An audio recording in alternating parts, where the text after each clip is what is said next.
over your career, you've been a pastor, you've served in ministry, you're now part of this amazing organization down in Middle Georgia. I'm going to let you explain what that new, or not new to you, but the organization you've been part of. But how did these things come together to bring you here to the seat today? Yeah, I mean, what a great question. It's ultimately the question about what is our journey, right? And how do we end up being where we are? I think a unifying theme for me has just been, connecting with people who have a passion to explore the deeper things of life, like the meanings and the purpose and the intent behind life. Why are we here? What are we doing? And so in my ministry as a pastor and in my career, in that space, there was just one of the things I loved about it was there were a lot of meaningful conversations, a lot of great conversations around who I am and what fires me up, right? What gets us going. I talk a lot about, whenever I get the chance, I talk a lot about how do you stoke that fire, the internal fire? And that's just a question that's continued to be with me, right? Through all of it is, we're people that need a purpose. We're people that need mission. We're people that need a reason to be, and that can be found anywhere. So I loved that conversation early on, and I sort of I found an ally in Zac Brown. The way we got connected is our kids went to school together, and so we would just hang out and go to the beach together and have those deep conversations.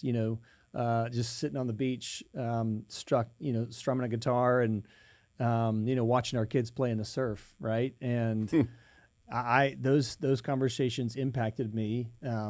And Zac ultimately was like, "Hey, man, we're going to be building this camp," and he told me the story of why he wanted to get into that, and it sounded incredibly exciting and a wonderful new. At first, I was like, "I love what I'm doing here in the ministry world," but just the more that I got to know the camp and the size of the vision that Zac had, this is more than just a sort of like a hero project, right? This is Zac really has a passion to change the world in some beautiful ways, and I just wanted to be a part of that. So, now I'm working with veterans and kids. I would see the work is just kind of keeping in line with the things I've always been passionate about doing, and in a different setting. The Camp Southern Ground, we're not a religious organization. We don't have, any kind of religious affiliations. As a matter of fact, one of our core philosophies is inclusion. And so we're constantly trying to bring people who maybe have disparate viewpoints or perspectives together in the middle to actually make all of us better and to grow and to see how differences are beautiful and they challenge us in all the best ways. And it even started with, kind of these workshops where we would gather together brilliant people who had already been doing the things that we wanted to do. And we invited people into that conversation who had very different perspectives intentionally, right. So that we could think it through in all the ways that we needed to. And so it's just been a fantastic journey. So I get to work a lot with incredible people.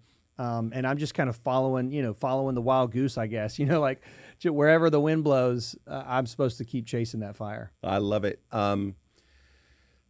Couple things. One, I'm having trouble imagining Zac Brown. We're talking about Zac Brown, the country singer, without his hat sitting anywhere, much less the sand or the ocean. That'd probably be worth publishing somewhere on the internet at some point if you want to make some money. That'd be pretty fun. Nobody would recognize him. But what is the mission and purpose? If you wanted to introduce, you talked to sort of the foundation and the conversation about Camp Southern Ground. What's the mission and purpose? And I love that you said, look, the qualifier is you got to be a human being. If you're a human being, hey, you qualify. Right, you're in. Welcome, come in. Yeah. What's the mission and purpose of it? So the mission of camp, we have a purpose statement, is that we want to help every single person who come through our doors to identify their unique strength, what makes them special, what makes them unique, to magnify that in themselves and others in order to profoundly impact the world. So for Zac, it's always been, and every one of us who are on staff, I mean, Zac's the visionary, but we all bleed this. We all are so convinced that every single person has brilliance that needs to be mined. It's for some reason, I mean, maybe if you've heard some of the leadership discussions today, for some reason when we grow up, we get told like, you've got to sort of become somebody else in order to be successful in this life. And we're just doing whatever we can to destroy that foundational understanding, right? It's like, no, you need to bring yourself the best of who you are. And it's actually up to us to help you discover what that is as the camp. But for each of us as individuals, it's to kind of clear away the clutter that says you have to become something else in order to do what you find, life-giving or that gives you passion and joy. And so that's really the heart behind the camp is, we want to create programs for veterans and for kids that allows them to be the unique, brilliant, incredible people version of you that you are in just a better way in whatever you're doing next. Yeah. I love it. I've been there, full disclosure, a few times to participate over the years. And each time I leave, and there's too big of a gap in between them, I ask myself, why am I not volunteering or participating in some way? And we'll get into this deeper into the conversation, but one of the things that I've also heard regularly is people coming along and saying, to the I've been there during different vet weeks, you're enough. There are elements of you that should be emphasized. Certainly all of us have stuff that aren't us. They're not our identity, but they're, things that we need to adjust or whatever. That's normal. Yeah. But in the unique DNA that is you, that's uniquely you, man, how do we amplify and bring that forward? Because the world needs that. We need that. You need that. I think it's really cool. But I'm sure our audience right now is wondering, okay, so McCall, you design, build, operate, and own data centers. Yeah. And you have a servant-minded leader of a Georgia musicians enterprise here in the middle of Georgia. How do these things come together? So in your mind, what do you think we have in common as you've experienced us? Or am I reaching? No, not at all. I mean, to answer the question, what does QTS and a data center have to do with a camp in Fayetteville, Georgia that serves kids and vets? Man, we have a connection. And, you and I have known each other now for several years and had this conversation in a couple different ways of how do we unite communities, right? How do we bring communities together in unique ways? I mean, one of the things we talk about so much at Camp Southern Ground is just the concept of belonging. And that's the heartbeat that I sense in you and your team is instead of looking at what is ripping us apart, tearing us at the seams, dividing us, you guys are constantly seeking to bring people together in unique ways and finding ways to connect people that, maybe wouldn't be there before. And so, I mean, what do data centers do? Data centers connect us, don't they? Right? Like, and in essence, what a data center is that foundation for us to be able to have. I mean, I was talking about just my daughter right now is down in Orlando. I haven't seen her in like 6 weeks, right? And we love because I got 4 daughters, right? So we love the books Little Women and I've daughter dads. So daughter dads, yeah. Right. And I do have a son who is like a big surprise, but the best surprise, who's only 3 now. But so we That's because the Lord said you got 4. Look, I'm just gonna give you a little. Absolutely, little relief. Absolutely. Well, and it's wonderful to have the little guy who like now I can see with different eyes, growing up, and that's wonderful as well. But yeah, so we loved the Louisa May Alcott Little Women story, and I'd watch it with my girls. And when Jo March went away to New York, she was just gone. Like they had letters, and now I can literally see my daughter's face, watch her cry.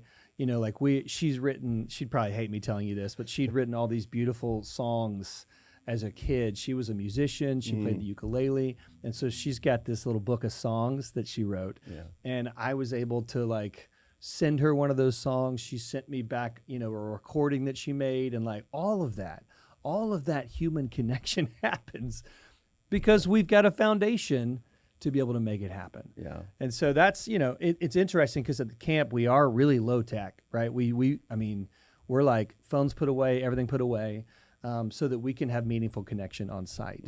And yet when there is distance, and even at the camp, we're finding ways to use technology in unique ways that doesn't divide us, but connects us in deeper ways. So it's the wisdom around that. It's the conversations around that. And I just appreciate, this opportunity to be able to explore even more of it. Well, I love it. That's wonderful. And it also, as you were telling that story, reminded me of my own daughters. I have 3 in their mid to late 20s. And because I travel so much and they're working and live in their places, or even my parents who are pretty deep into their journey. And so the opportunity, these little snippets to connect the face and the voice and a moment in addition to the text I've started sending personal notes and letters now, written, stamped, and mailed. Yeah, you can still do that? You can still do that, moments in time, trying to get back in that habit. But I agree with you. Let's leverage it all, right, to our flourishing. The things or the ways that we use tools that don't lead us flourishing, let's limit them, and we'll learn.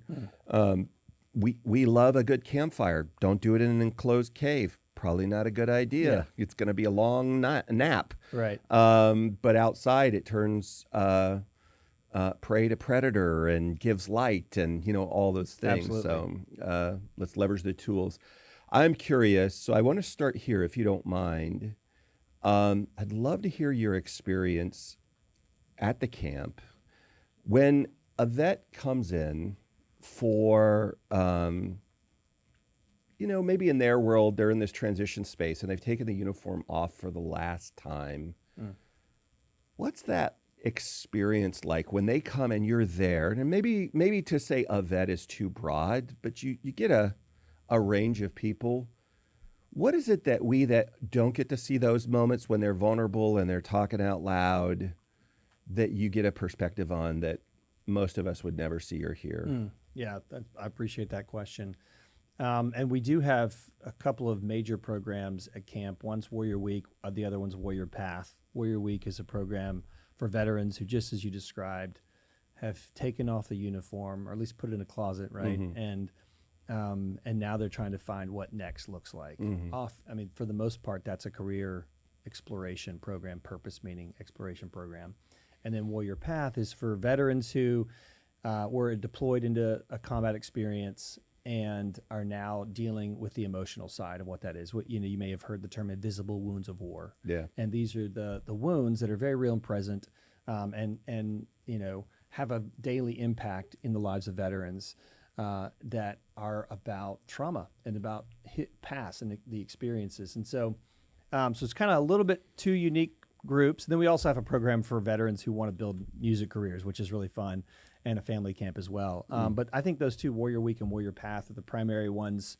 We've seen hundreds and hundreds of veterans come through those programs. And I do think I've seen some unifying themes. This is just Jake's experience and our experience in the program. So it doesn't definitely indicate the experience of every veteran out there.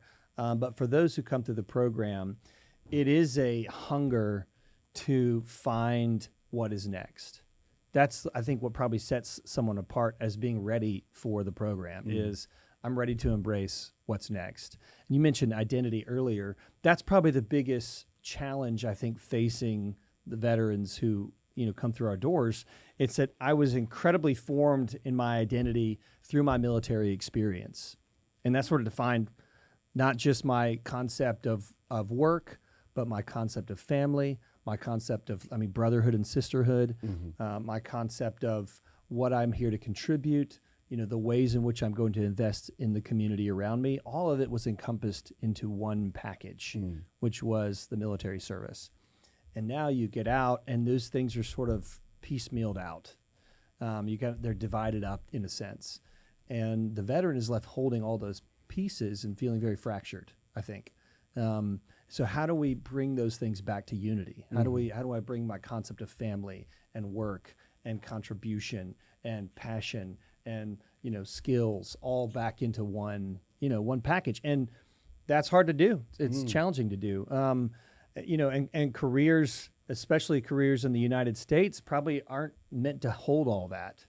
And so, as much as we'd like them to, and even probably some of the best CEOs would want to craft a culture that does do that, it's just almost impossible to recreate. And so then it's all right, so now I've got to find out how to get whole, right?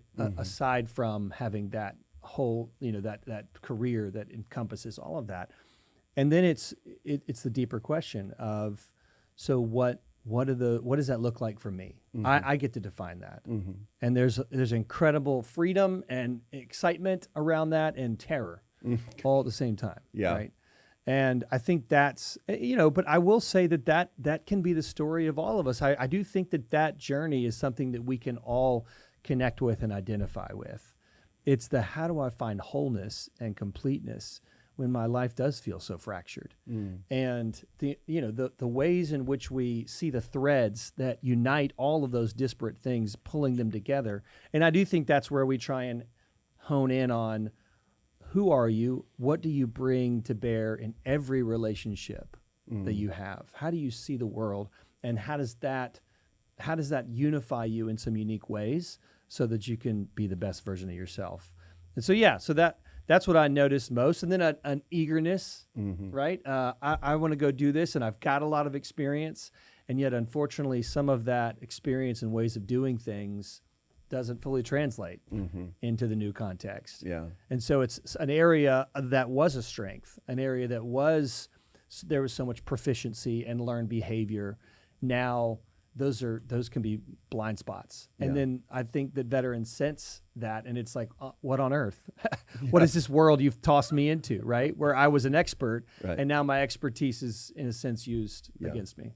Not only that, I completely agree. That so resonates with me. And I've got a question to follow up, but I can't help but react to two, I don't know that they're connected, but two weird things: marriage and what you just described. Also as a vet, my first probably 18 months, I was only in for a little over 3 years of active, and then 5 years inactive with a few things that I went back and did. But in that 18 months, so when I joined the military, they hadn't invented ADD yet, so it was just troubled youth. So I was troubled youth. And it was a lumpy first 18 months for me. I had Velcro on my stripes. Any cadre that, if they listened to this now that knew me then, would be like, lumpy is an understatement. It was a real challenge for everybody. Thank God for their patience. I used to have so much resentment towards them, but actually they never kicked me out. I had more than, my hands were permanently formed for a buffer for a long time, and KP forever, and all the other things. But they attempted in a number of different ways to discipline, to get to an action, maybe imperfect, but to get to a result for me. And it really took some circumstances, I believe God's grace, but whatever it was, that I eventually ended up in a unit that fit all the circumstances, and I got my rank back and moved on.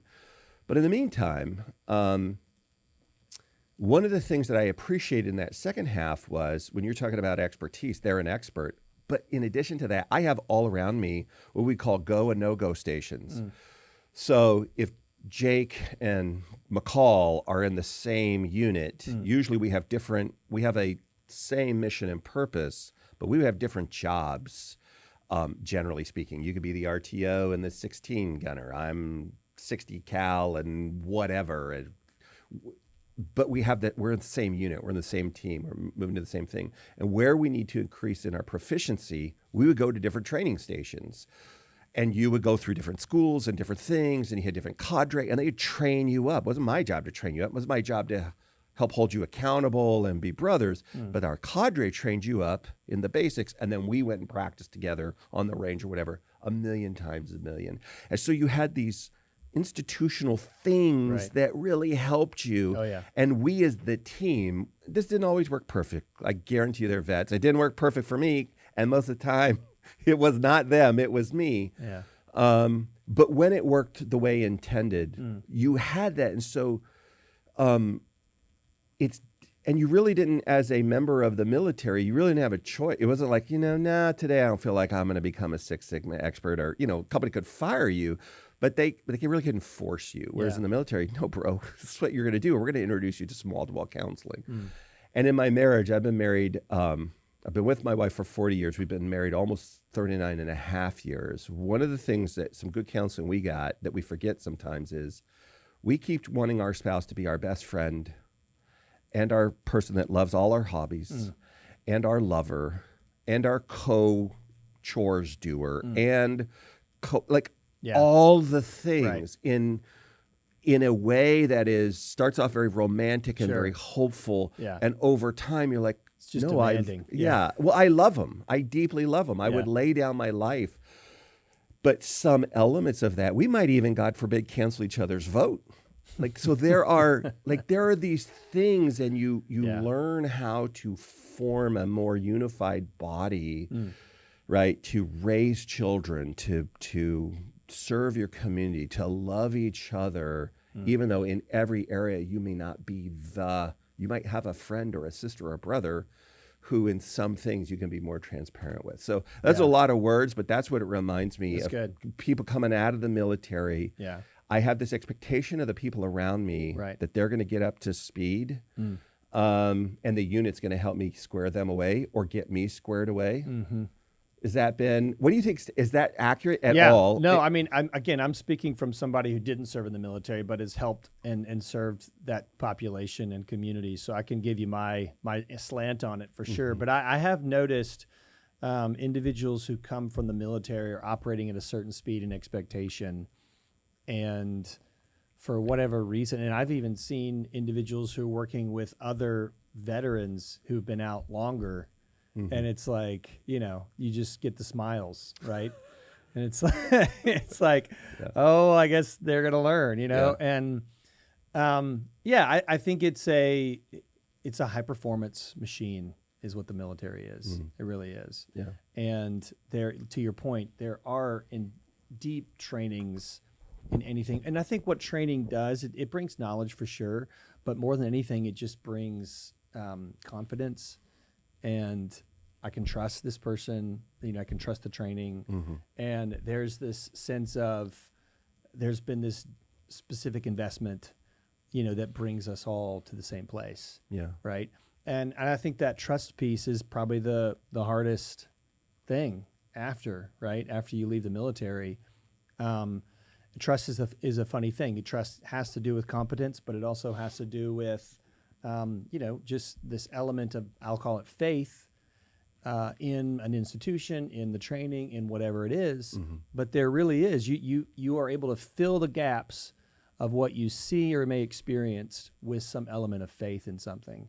And I just sense that military, that gets shaken to the ground, for people who leave an organization that they've had faith and trust in. But I think that it's interesting that you bring in the marriage analogy, because I've seen that sort of dynamic at play where you do have this relationship, so to speak, with the institution of the military that you left.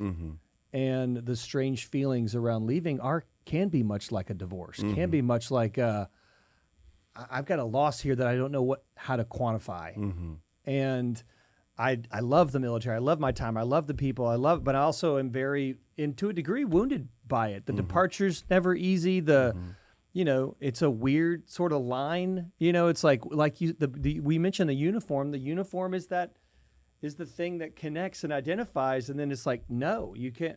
Only on special occasions do you do this. How do I integrate myself and my ability to trust others when I've experienced a very real severing of a relationship that was so meaningful? Yeah. Right. And so that's another side of it. And I do think that it affects other relationships as a result. There's a bit of, I think, desiring to hold oneself back fully and to fully commit, so to speak, when, especially for the 20-year individual or, people who spend a long time within. When they come into the program, either of the two programs, you're a pretty optimistic person. At least my experience with you has been that. I tend to be a pretty optimistic person. And sometimes I have to be reminded of being optimistic, of look, better days are ahead. Better days are ahead. That can be disrupted if what you just described, this uniform, this public identity, that is a thing, or I have hidden wounds, that is absolutely a thing, just like any relationship can. There's also the public wounds. Like I was watching a show the other day, in a show that my wife and I had, and this person was trying to figure out because they had lost a limb, and their job, their identity, world class, was caught up in, I think it was their hand and their arm, and now I have to so many things. It's not just the things that a regular person would have to, because a piece of them is gone, that they've had their whole life, and that is some disruption. But it is also the thing that brought them their livelihood, their recognition, their status, at least in their mind. Are those the things that get in the way of having the idea of, I really do? And I know that we're speaking in generalities. I know that not everybody who doesn't have any of that is positive, and not everybody that has that or much more grievous is pessimistic. But the things that get in the way from somebody really sort of embracing that, what's been your experience that might be? Yeah, that's a great question. And of course, I'm going to have to speak through the lives of some brothers that I've been able to have the privilege of spending time with, because I think the only appendage that I've lost is like a little tip of my finger pad, because my girls got stuck behind a door one time and I had to wrench it open and it took my finger pad off. So that's the extent of my wounds. But I will say I have spent some time with individuals, especially early on in the program. So one of the co-founders of the program, Warrior Week, with me was a guy named Joey Jones, who lost both of his legs in Afghanistan. Now he's a Fox commentator. And that's a great example of someone who had a very well-defined job and career that he was actually incredibly good at. And he's got he's like, I have one bad day at work, right? And it's like, and he took that experience and he has created a life of incredible purpose and meaning, right? You mentioned those strengths. He had a lot of, he works out a lot. He's very much, in tune and fuels and energizes and works his body as much as he possibly can. But he also has seen that a strength that he has is his mind, right? And now he's actually gone back in the Marines and he's serving back in the Marines again. And so, I think there's a season, because I have talked to some guys who were just recently wounded, right? And had lost a leg. And so that first, I don't know, whatever that first season is it a year? Is it 2 years? Is it 4? Is it 5? It's probably different for each individual, but there's this season where I think the individual probably does go inward, of asking deeper questions. Is this limitation going to be something that defines me and limits me, or launches me? And that's the ultimate. I think probably that question is the question of warrior path. It's not, and you could talk about somebody losing a limb, but it's the same with losing part of your mind or your heart. Absolutely. In the same way. Yeah. Right. Just about everybody who goes into combat experiences things that are profoundly life altering in the way that they see themselves and the way they see the world and the way they see others. And that's what has to be reconciled, right? So in the PATH program, we talk about post-traumatic growth. Post-traumatic growth is the concept that, these things had the potential to undo me, to destroy me. And yet I can use this experience to reforge me. You don't get to go into neutral if you've been profoundly wounded in one of these ways. You don't. You don't get to sit. It will either break you or make you. And so that's, I think, to your training point earlier in the military, there's this intense, detailed training that everyone goes through to get certified. And so what about the training to come home? What about the training to repurpose? What about the training to reintegrate? That's just not there. That's the biggest challenge that I think individuals who are leaving the military with these profound, wounds that they face is there's no more training. I wasn't trained to, and I heard even a buddy of mine who was a combat veteran whose wife served alongside him, and he was like, they get no training either. Like the spouses aren't trained. So you got the family isn't trained, and then you don't have a training to come home in the significant ways. I mean, there's TAPS for a couple of weeks about writing a resume, but how do I reintegrate myself? How do I piece myself together in a way that's whole and integrates my experiences and my traumas back into something brilliant? And that's what PATH seeks to do. It's a 90-day training program, and it really is built off the military mindset of how do you reforge these things? How do you not scrap who you were, scrap your experience, which is oftentimes what it feels like the civilian world is expecting, is to say, just put that to bed and integrate. It's no, I have to actually pull all these disparate, scattered pieces together and reunify them. But to do that is gonna take a specific set of repurposing of these skills, right? Situational awareness. What is that? It turns into like an appreciation for life, right? The brotherhood and sisterhood that I lost turns into the capacity to be able to see new relationships and experience connection. But you have to have disclosure to be able to do that. You have to have vulnerability to be able to do that. And so, how do we repurpose these things and reintegrate these things to become that whole human? So I think that's where joy and, to your point, hope and positivity sort of comes into play, right? And we talk about the dimmer switch. It's not like flip it on, flip it off. Yeah. It's the ability to be able to say, in this situation, I actually need to grieve. But in this situation, I can slide it over and I can get it over into joy. And knowing how to do that and having that the capacity to have that switch is what it requires. And the relationship between the idea of joy and happiness. I love that comment about you don't get the training when you see, whether it's kids or the vets we've been talking about, and they come into the program wherever they're at, and change happens. How much of that is, do you think, a result of the on-purpose work, and how much of it is the environment? Right. So I guess that's an indirect on purpose, but it is some of it is, almost like, well, when I was in the service, sort of, when I first sat down with a weapon that I had no experience with, and through going to the range and taught the mechanics and whatever, like there's a purposeful thing. Yeah. And then there are other things that just being in a tribe of people that, man, they don't have it together either, or whatever. Yeah. And something in the presence happens. Right. What do you think? How much of that is on purpose, and how much do you think is just what's in the water? Yeah, I mean, a massive part of it for sure is the connections that are made. Right. It's the fact that we're in the veteran programs, we're bringing together people who don't, tend to not know one another. Sometimes they do, but more often than not, they're all strangers. But they did have a very significant experience that they share.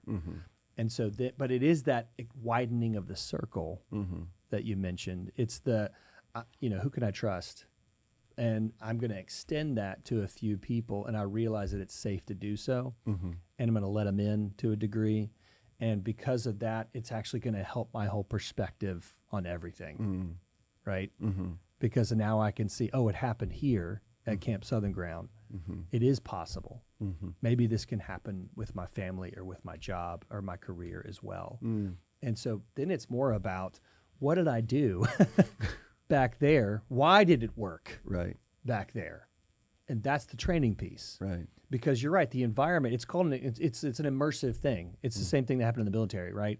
Like, I'm sure that in the military, much more of what you internalized as a result of the experience was the environment that you were in, not the training that you went through. But I think the training has to give purpose or tie together what those lessons might be, so that I can recreate the environment. Right. Because that's the thing. If I'm not able to, if it just happens at Camp Southern Ground and I can't recreate it back home, that's not a meaningful experience. That's right. Correct? Yeah. And so that's what we're looking at when it comes to the kids and the veterans. And it's slightly different between the two, but I will, for the veteran side, it's, I know here's what a safe and trusted environment looks like.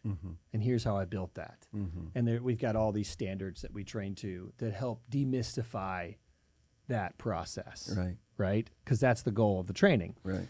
And I think that, but I mean, even the long-term success of the program is heavily dependent on the fact that our job is not to necessarily get them to attach to us as the leaders. It's really not. It's almost the opposite of that. If they're attaching to us, if we're their lifeline, so to speak, then that's a failure of the program. They have to be able to attach to one another and then to understand that attachment and be able to do it back at home. Yeah. And so that's really what the program is about. All the programs ultimately are about that. And so one of the things we talk about with the kids side is like, oh, I made a friend at camp. Like I know how to make a friend. And you'd be surprised, again, we talk about belonging. Belonging is, I'm home. I have that sense of I get to be the most authentic, real version of myself, and that's valued and accepted, right?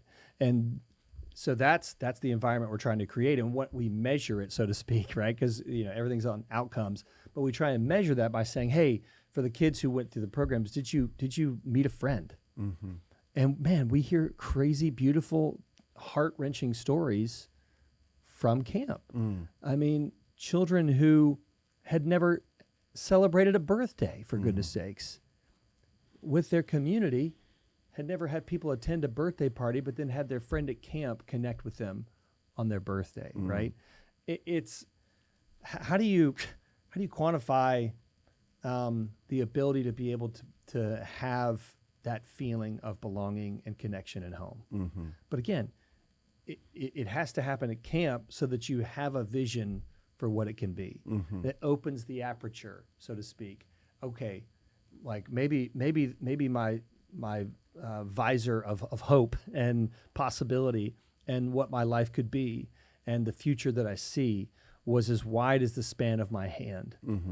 And now that I've been able to have this experience at Camp Southern Ground and see what connection and trusted environment looks like, safe and trusted environment looks like, it's now, the width of my reach, right? Yeah. And that can change the pattern of someone's future. We see that in athletics. I remember somebody saying, nobody believed you could break this mark in a mile until somebody broke it. And now we have high schoolers breaking it. Right.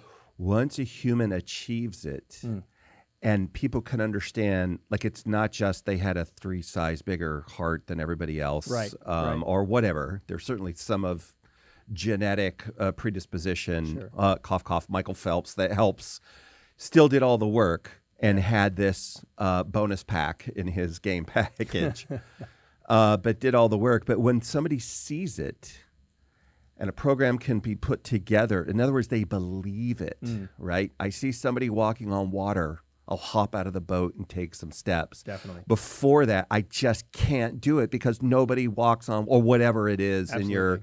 in your analogy. And before we go any further, I don't know that people, we certainly didn't cover it here.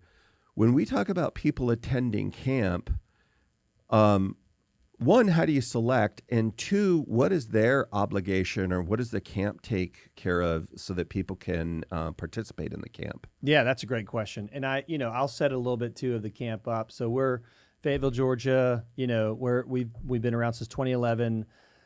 We got founded as a nonprofit, then we built, and now we've got roughly 420 acres, in South Atlanta area.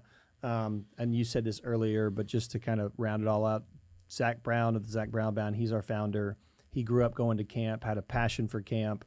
That transformed him as an individual, and he just wanted to take that and allow others to be able to have that experience. And he has a personal, deep love for veterans. I don't know that I know very many public artist figures, not saying, and I don't want to put words in anybody's mouth, that all things of all people, but human beings, at least what I've heard him say, that put their life in harm's way, whether they're a clerk or they're like in the muck. I'm honoring those people. Yeah.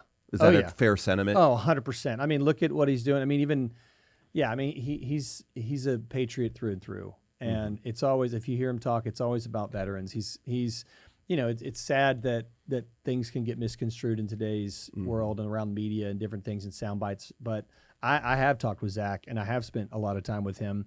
And before he was filling up stadiums, he was passionately talking about how we can serve and love our veterans, and just appreciative, right?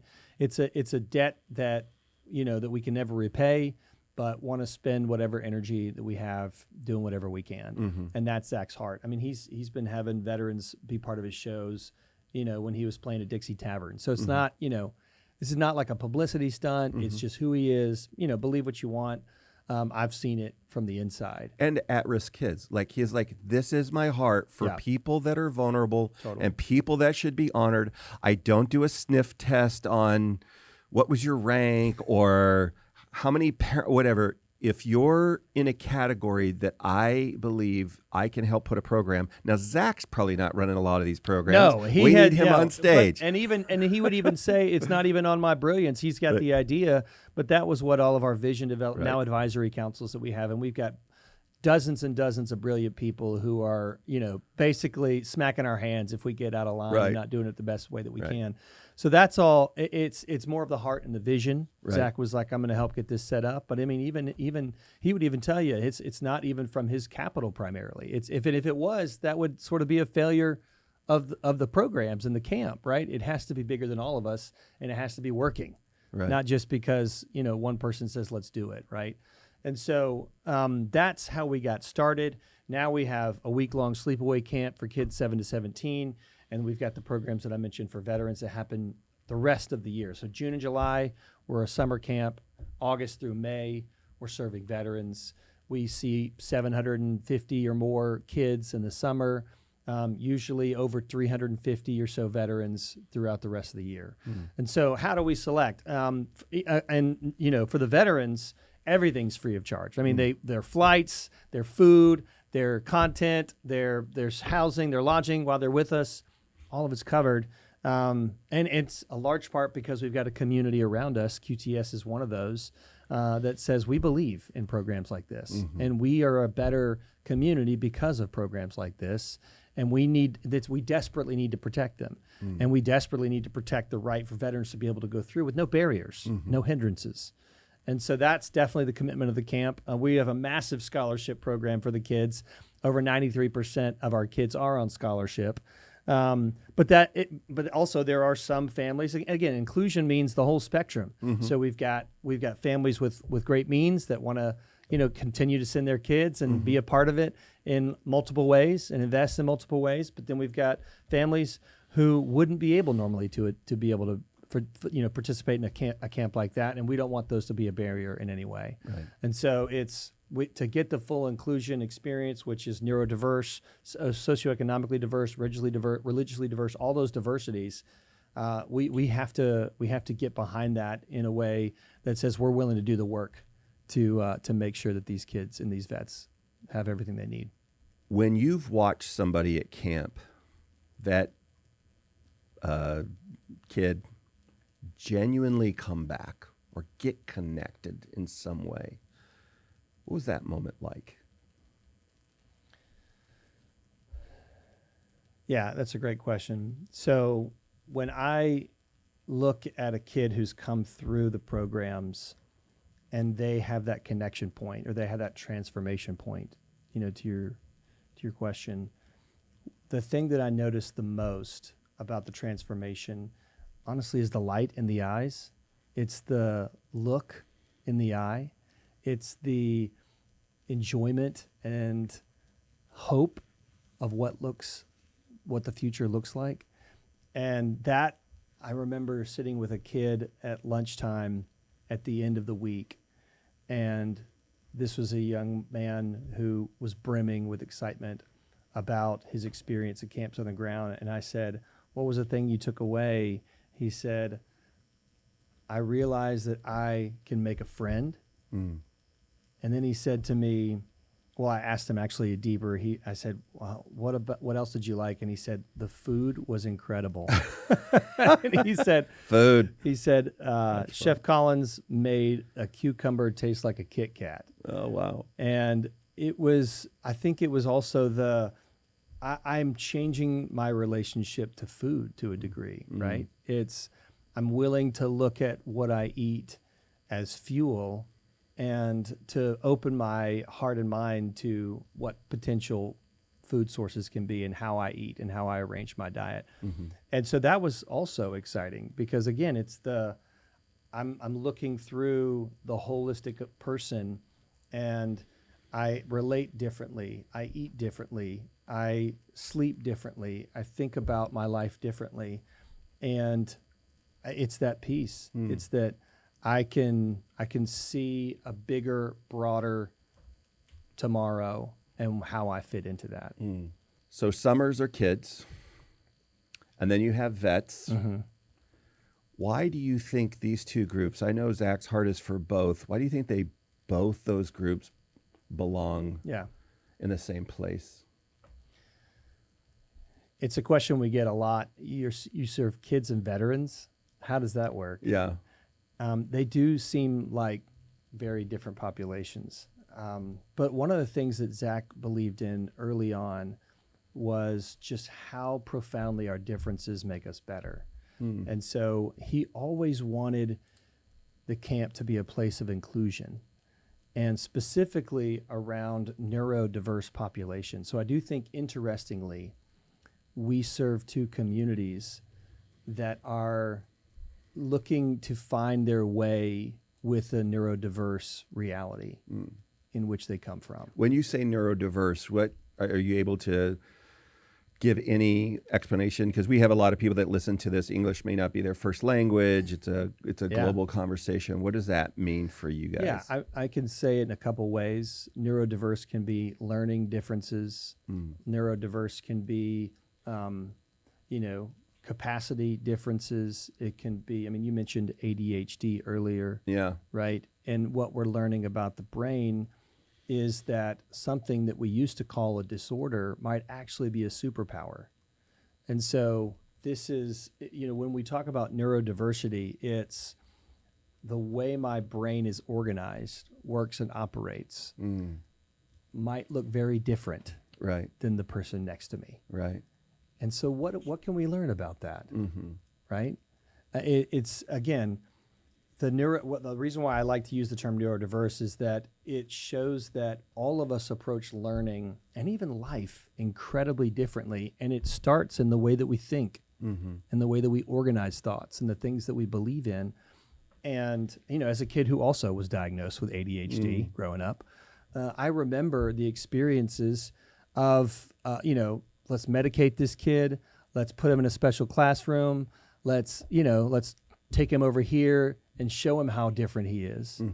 As opposed to, and there were environments where it was, we want to actually optimize the way that Jake's brain works in these other areas. Sports, for example. But I went to summer camp as a kid as well and was totally turned loose. Right.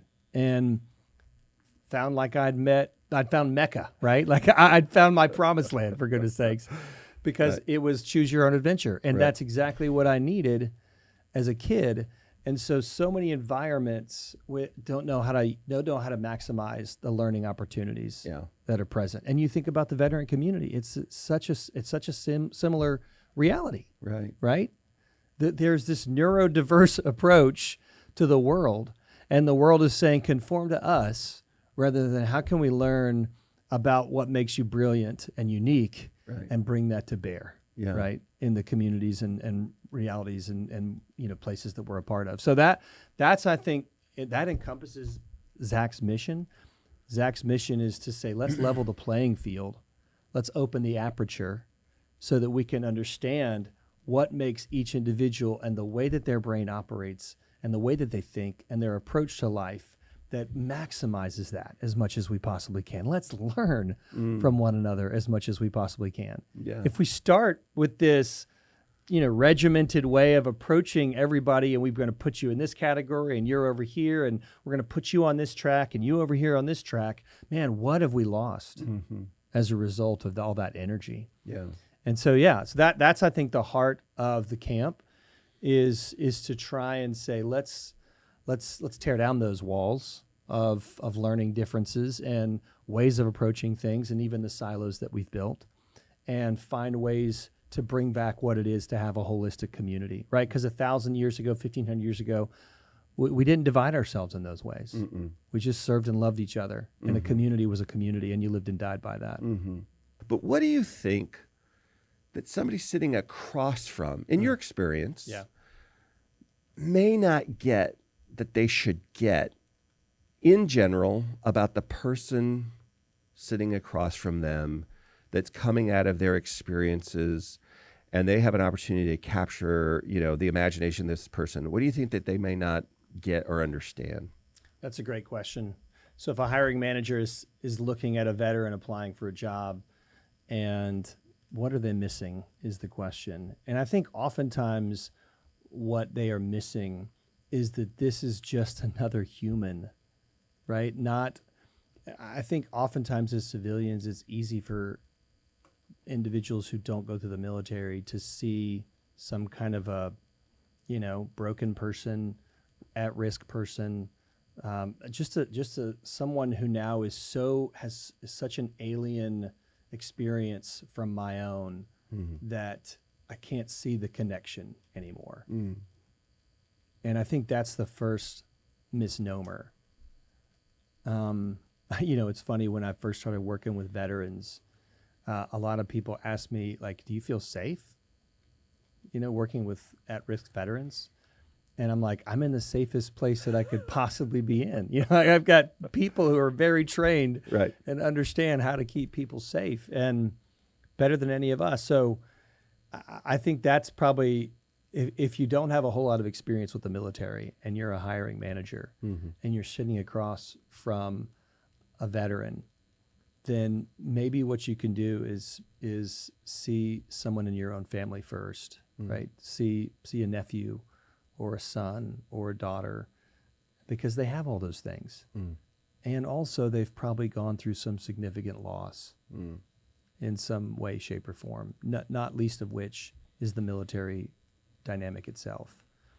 And so if you can connect with, as a hiring manager, experiencing loss and continuing to move on, right? I think that's a good place to start. Love it. I also think my personal experience, and again, not at all, I don't want to set veterans up as, they're just people, to your point, like a mythical, right? Just regular people with our strengths and our weaknesses. But in particular, vets that took their job very seriously, whether they were in combat or not, but they took it very seriously. One of the things that gets taught regularly, I saw this, but this has been reinforced by so many that I know. Their intuition about what's going on to the left of them and to the right of them, not just is that a friend or foe down the road, but how's my brother or sister to the left of me and to the right of me doing? Even if I don't know their jobs exactly, but they're a member of my team, there's a level of intuition they develop over time about, are we fine? Fine? Or are we not fine? Yes. My wife does not have this. She has amazing intuition in some things, but one of my buddies, Mark, who will be irritated that I mentioned his name on this show, I met Mark on February 28th, many decades ago, day 2 of boot camp. We went to basic training together, AIT together, airborne school together. He went to 3rd Battalion. I was assigned to a Pathfinder unit. And Mark lives about an hour and a half. In fact, I hung up on him just a few minutes ago from here. Nice.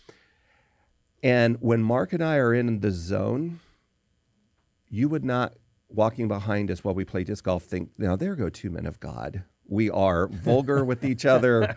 We are obnoxious with each other. We are deeply involved in our churches and these other things. But it's these 18-year-old kids and my wife Rita is like, why are you guys so mean? Yeah. This is hard. What do you mean? Like, I could not say any more deeply that I love you and whatever. Seriously. But Mark can tell. I called Mark. It's been a few years now. I don't know, Jake, exactly, just being transparent for a second, what the moment was. But I woke up that morning and something in my spirit was really off. And I was feeling really overwhelmed. And it took me a long time to be able to confess that. I'm not a small person. I've never been to combat, but just for whatever the circumstances, subconscious or conscious. And I was just feeling the world's too overwhelming today. That does not happen to me very often, maybe a few times in my adult life, but it was. And I texted my buddy, like I said, almost 2 hours from here. It's a Saturday morning at 7 a.m. and said, man, I'm not doing good. I don't know what you got planned for the weekend, but if you got time, I'd love to see you. 20 minutes later, I'm at Home Depot. Let me get these things done. I'll swing by the house and grab an overnight bag. I'll see you in a few minutes. Love you, numbnuts, or something like that. I can't remember what he said, but something obnoxious. 2.5 hours later, pulls up to the house, yelling at me to make sure he's well fed. And we spent the next day and a half doing chores and whatever. And by that, I don't know when it planed out and I was normal again. But he didn't, in our dynamic, didn't hug me and, do a prayer thing. Right. We just, although we do that sometimes. Sure. But it was a little bit of punching in the face, fixing stuff that needed to be fixed, and hung out. 6 beers, 2 days, few meals later, he's off. And I am sure you can develop that in any circumstance, but the intuition that vets get sometimes, to me, it's worth its weight in gold. If you're working around critical infrastructure, if you're working around, think about that. Somebody's willing to lay their life down, or at least they know that possibility exists. And you're with a group of those people. Nobody wants to, like who would? But they're prepared to. And a lot of times, my experience, Jake, it's, yes, they're a patriot. But what they have in their mind is the people that they believe they're protecting at home and the people on the line to the left of them, to the right of them. And so I think sometimes that intuition, if you have no experience with it, might not be able to see it. Does that make sense? Oh, as much as it can to a civilian, right? The advantage that I have had is the Warrior Path team. I got to serve on the first 20 cohorts. So Warrior Path is for combat vets, but every now and then they let a civilian go through, right? And it's strategic because, veterans, what we're trying to help veterans do is actually to have safe and trusted bonds with civilians. Because their families are civilians, right? So that was kind of the role that when people like myself are on the training teams, which they allow here and there, that's the role that we play. It's like you have to be kind of that first relationship, sort of the one that goes in first to rebuild something. And you're going to get some of the hits and you're going to take some of the responses, but eventually if you can break through and become one of those people that is safe and trusted, then if they can do it with you, they can do it with others. So I actually got to play that role for quite a few veterans and the PATH team that I was a part of. Because the PATH team is a bunch of vets, combat vets, who are now, I'm the minority, right? Like there's 5-6 of them and there's one of Jake. Right. And yet serving on the team in the, in the dirt with them, on the, in the chair right next to them, doing the training as a civilian. And so that's the side that I see what you're talking about from. And at first, it did take some getting used to being chided in every possible way, and like reinterpreting that as like, oh, this means I love you in veteran talk. You're flipping through the scriptures and first hesitations, like I'm not. Is that Hebrew? What is that? And getting cussed at was endearment, right? So it did it in all the best ways, deconstructed all kinds of things that needed to be torn down from my religious background, but in other ways. Like I have got brothers and friends, one of my combat friends, Chris, I won't give his last name, but he's given me some gifts that mean the world to me. He gave me a knife that he had commissioned and hand forged for me. And on the plaque that he sent it with was as sharpens iron, so one man sharpens another. Amen. And it's, it's on my mantle as one of my most treasured gifts, because it's the evidence of allowing ourselves to be shaped in deep and profound ways by other people. And honestly, for me to be able to have that experience with another human who has a vastly different background than I do, but senses some kind of a connection and kinship with me enough to call me brother, and not hold back with me, right? To be honest and transparent and real, and to just be in the community. It's a big deal. Yeah. It's a very big deal. And I have shared things with veterans that I haven't shared with anybody else. Guess what? They can take it. They've heard worse. And that actually created so much trust and connection as a result. And I think that's what, that's what you have when you serve together. Yeah. That's the reality of every day. And that's not the reality we live every day in the civilian world. Yeah. We're very guarded and protected. Yeah. And so, I think that you're right. There's this, and that's what veterans, we need to get on their level in that sense of like, how can I be vulnerable and honest and open and real in ways that are going to really help us build that trust that we talked about earlier. Yeah. I've seen it. We've spoken all day about vets, which I dig. And even these kids, I think there is a way when they come in, whether it's as purposeful in their mind or as intentional in their mind. It's when any group of people come together and they go through some refining process and they're aligned to a mission and purpose bigger than themselves. First responders, EMTs on the road for a while, and after a number of those traffic accidents, when they have to comfort each other because they're cleaning up messes on the road that most of us will never have to deal with, that sheriff who's a first responder to a horrific family event where the most vulnerable people are victimized, or on and on and on, or mission groups that go out into the mission and they're misunderstood and they're in really, and they do it over and over and over, whether it's in the boundaries of our nation or outside of our nation, but they're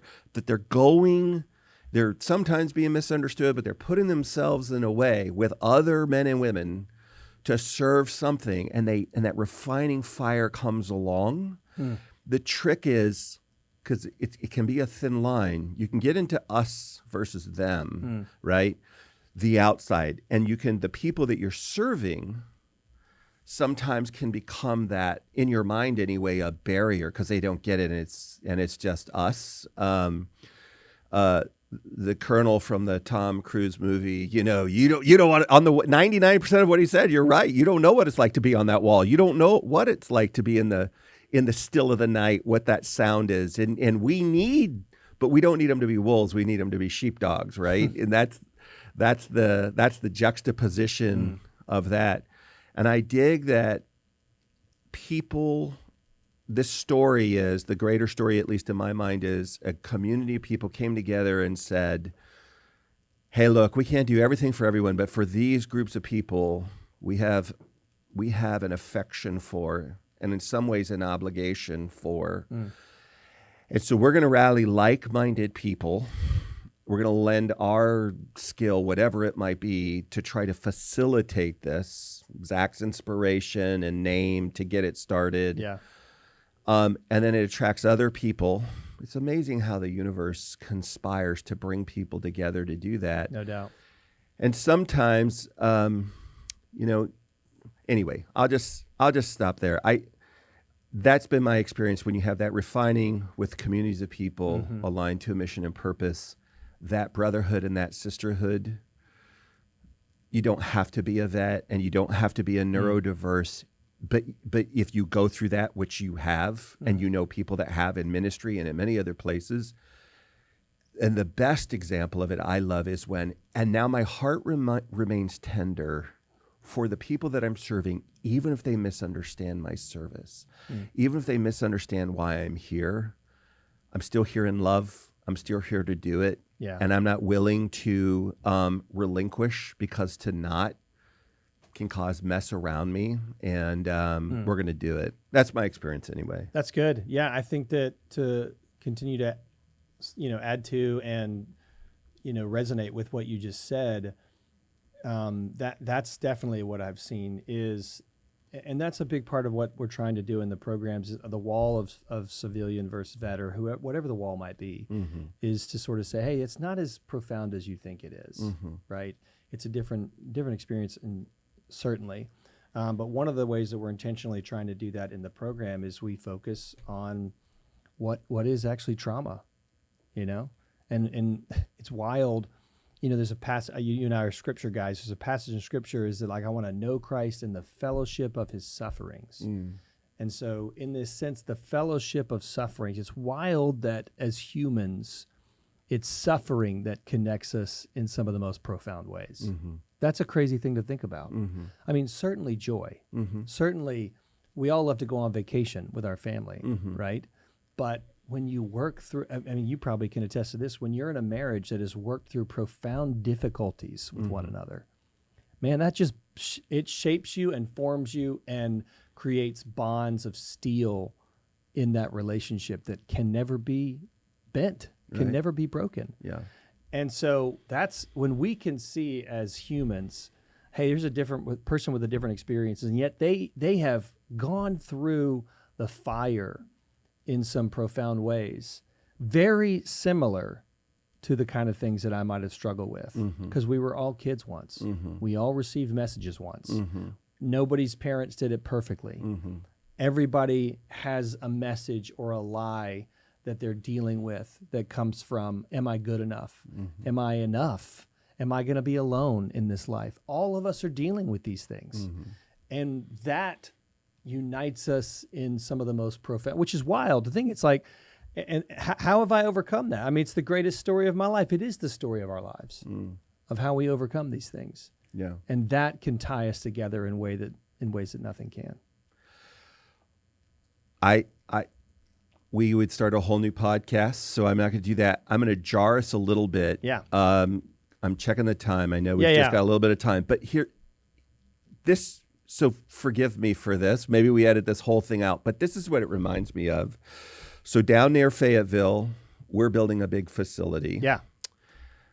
And one of the things that I've been at this organization for a long time. And until just a few years ago, any community, really, I can't think of one, if one exists, that we built infrastructure in, hired from, which is what we do, and operated in, we're not at least welcomed, and in almost every case beloved. Not that in everything we did excellently or perfectly, but we're all in. And if we broke something, how do we restore it? What do we do? And better, not okay, here, what's the minimum standard? No, how do we get it back there? And so in our industry, not only our industry, but other industries, there's a lot of, we started this conversation with trust, like trust situations. Yeah. And we have a wonderful relationship with the people of Fayetteville, with the mayor down there, but sometimes trust issues come up, not just in those communities, but in other communities. Sure. And so, in your words, I don't want to exaggerate this, but how do you know? You work with a bunch of organizations, you work with a bunch of people. When an organization says, hey, we want to work with you, or we want to join a community, let's just say it like that. How do you know in the first, I don't know what it is, 3 months, 6 months, 9 months, this org is legit. They are for the community. This is going to bring value that fits here. How do you make a sense of that? How do you determine that? Yeah. So the question is, like, when we're working with different partners in different organizations, what are some of the things that cue us in that we're aligned, right? And we're on the same page. Maybe a little bit differently. I'll try it this way. You're engaging with a business that's a member of the community. Right. How do you determine this group of people, they're legit, they're the real deal, not just their marketing. Right. This is an organization that we can lean into, and we want to lean into us. They are for this community. Yeah. Absolutely. I think the first thing that we're looking for when we're looking for partners is, do they back up what they say with what they do, right? So that integrity of, I think there's, and I won't mention any names, but there's quite a few organizations out there, like, for example, claiming to hire vets, right? Which is obviously a good thing that we want to say in today's day and age for the most part. Are they actually establishing programs and systems to put into place that attracts veterans to be a part of their company? Are they hiring veterans at every level of the company, right? But I think most importantly, it's, if this is what we're going to say, then we're going to back that up with what we do. And to your point earlier, it doesn't mean that you never make mistakes. It just means that if you make a mistake, then you're like, hey, that's on us. We're going to make it right. Absolutely. And so that's a big part, I think, of what we as an organization are looking for is, certainly the reputation that a company or an organization has coming in is something that we take a look at. But more importantly, it's, do they share our values? As an internal team, we talk about REST, right? R-E-S-T, responsibility, excellence, service, and teamwork. That's kind of how we like to operate in our team. And we have descriptions around what those four, values look like. But that's another big part of what we're saying and what we're looking for is this a corporation or organization that is a values-based company? And how are they living those values out? And how does that make its way into the culture? We do look for organizations and partners that are wanting to engage with us. So it's more than just treasure, right? It's time and talent and treasure. And the bigger question is, every corporation is a steward. Every organization is a steward. And they have people, wonderful, incredible people. They're occupying a sector of our nation and fulfilling wonderful goods and services, but then they also have resources to be able to invest. And, the kind of organizations we love to work with are asking thoughtful, profound questions about how can we be good stewards in our communities with what we have, with what we've been entrusted with. It's a mission-based culture, but it's also a culture that says we're here to be generous. Generous with those three important things, and we want to make sure that we do that in a thoughtful, intentional way. So yeah, I think that's the brilliant thing about what working with you guys at QTS is that I think you're thoughtful in those same ways. It's we're not just going to talk about it, we're going to be about it, and it's also we are intentional about living out our values and being a culture, especially that is holding an incredibly high value, attracting, drawing some of the greatest personnel in the entire world, those people who served in our armed forces in some way, shape, or form, in a meaningful way. Yeah. Right? Not a cursory way. What does it look like when an organization that aligns with you on your mission and purpose brings their whole self, time, talent, and treasure? What does that meaningfully change for the people that you're serving there at the camp? It's a massive statement. It's a massive statement when our participants see our partners come to lunch and join in on the conversation and become a part of the conversation. Then it's more than just this kind of insular private experience that sort of is meaningful and wonderful, but is it going to be actionable? I think it proves and shows that there is a community that loves them, that's there for them, that wants to support them, and doing it through practical, again, these emissaries that, these agents that go in and say, I'm gonna make first contact. Yeah. And I'll be the one that, that opens the doors and opens the arms so that we can do it for this one. Maybe not for everyone, but we'll do it for this one. Yeah. It just dawned on me while you're sitting here talking. You've been there, 10 years, 11 years, something like that? Almost 10 years. Almost 10 years. Yeah. So going on 10 years. So you started off as a very young man. Good for you. Yeah. You've Mike recently retired. Is that correct? Yes. Mike, who I met, wonderful CEO. Mike You've Dobbs, got yeah. new leadership coming in. Mike Kaimona, another Mike. Another Mike. Yeah. Mike squared. So what, as this transition completes and you're moving into the future, no matter what has to stay the same going forward? Our vision is the same. Our mission is the same. As a matter of fact, Mike Kaimona and I have had some great conversations around the values. He comes from Boeing.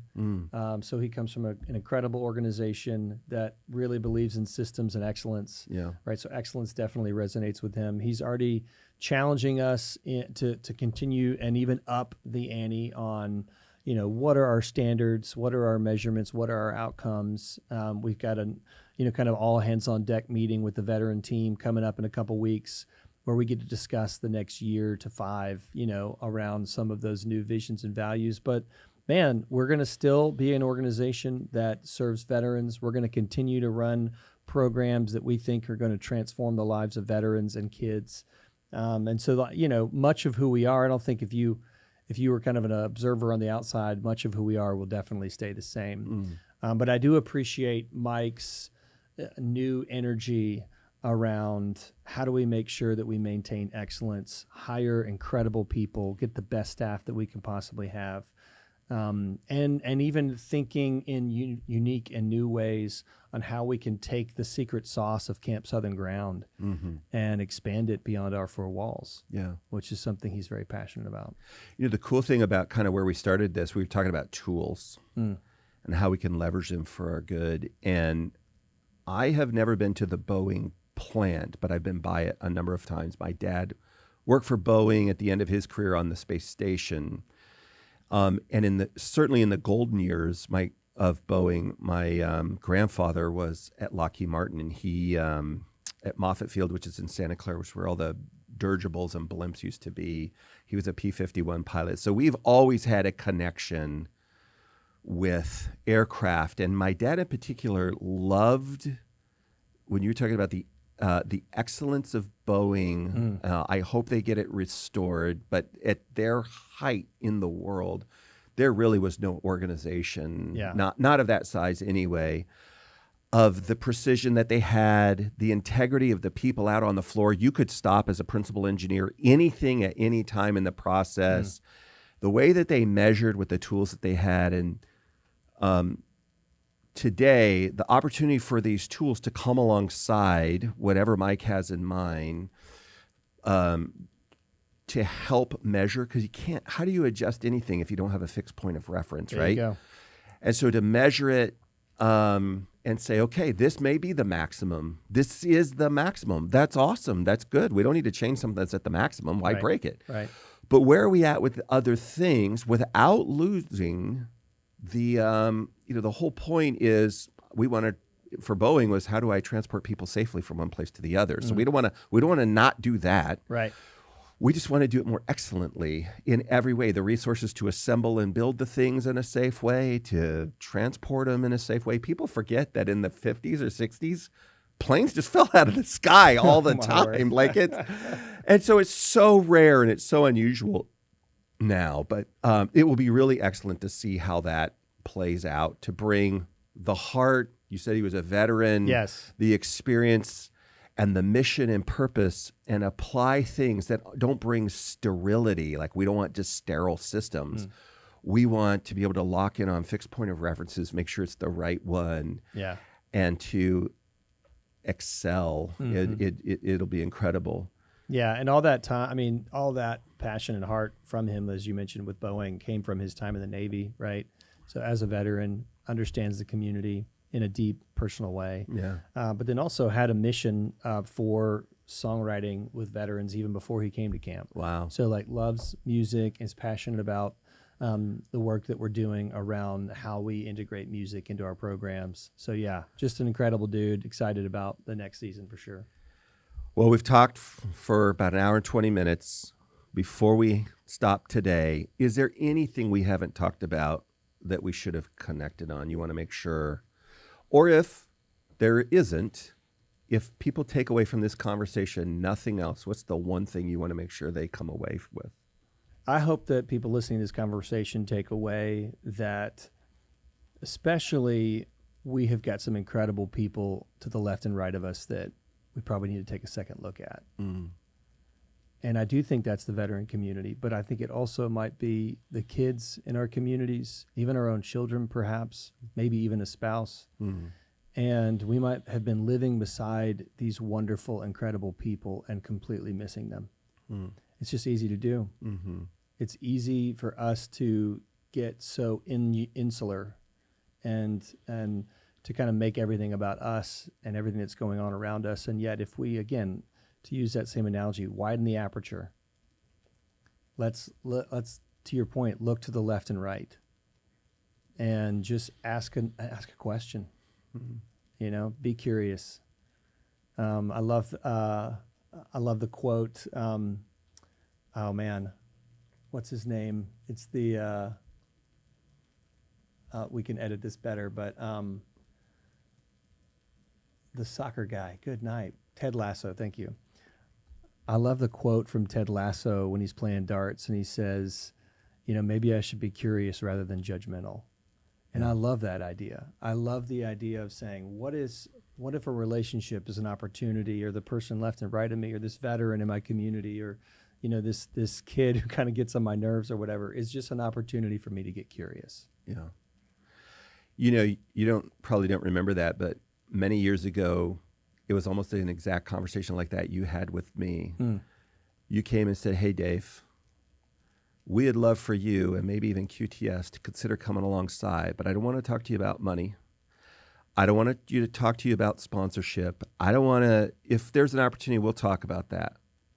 I want to talk to you about my constituents and how I think you, as a person of those things, but really a member of this community, one, what I hope you can bring, but I also hope what you could receive. Mm. And if you remember, my piece was just a couple hours, and I stayed there till like 1 a.m. Yeah, I couldn't get rid of you.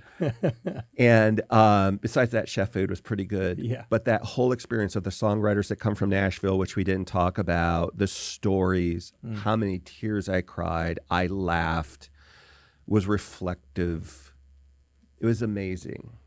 And I dig that there's an organization out there that says, we're doing this work. Hey, you nearby, come and listen. Come and see. And see if there's a thing here that maybe resonates with you corporately, individually. We'll take it, whatever. Yeah.